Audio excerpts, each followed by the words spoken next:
You're watching WHO TV 13 Des Moines. And now, the news team that's making a difference in central Iowa. This is News Center 13. Good afternoon, I'm Kim Kerrigan, and with Scott Pope. Thanks for being with us. It's been a day to pay tribute in Sioux City. Tribute to the victims and the survivors of United Flight 232. At church services throughout Sioux City today, the dead and their families were remembered in a very special way.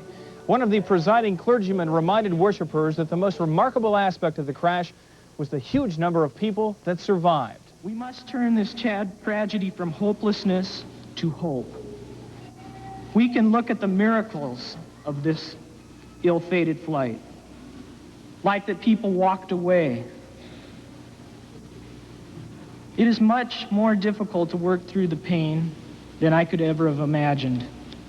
But we must seek support of others. At the Sioux City Airport, crews loaded the caskets onto a waiting United jetliner for the final trip home. Authorities say all of the victims have now been accounted for. The official death toll is 110. Much of the wreckage of United Flight 232 is still scattered around the airport in Sioux City, where it crashed last week. Officials still have not determined why the plane's rear engine blew apart in flight. Investigators are now looking for parts of that engine believed to be spread across a cornfield. Well, infrared photography will pick up heated metal parts that may be heated by the sun and distinguish those from things like leaves of corn and soybeans, which are cooler, and that would help us identify pieces of metal, which is what we're looking for. And United Airlines says it's inspecting all the engines on its DC-10s. A spokesman says they've only uncovered minor problems so far. Hazardous waste experts are busy this afternoon trying to determine the content of 2 barrels that were dumped in the 1300 block of Colfax in northeast Des Moines. A policeman patrolling the scene early this morning found the barrels lying in a ditch. One of the barrels was leaking a substance. Chemical experts spent most of the day trying to determine what that chemical is and if it poses a threat to nearby residents.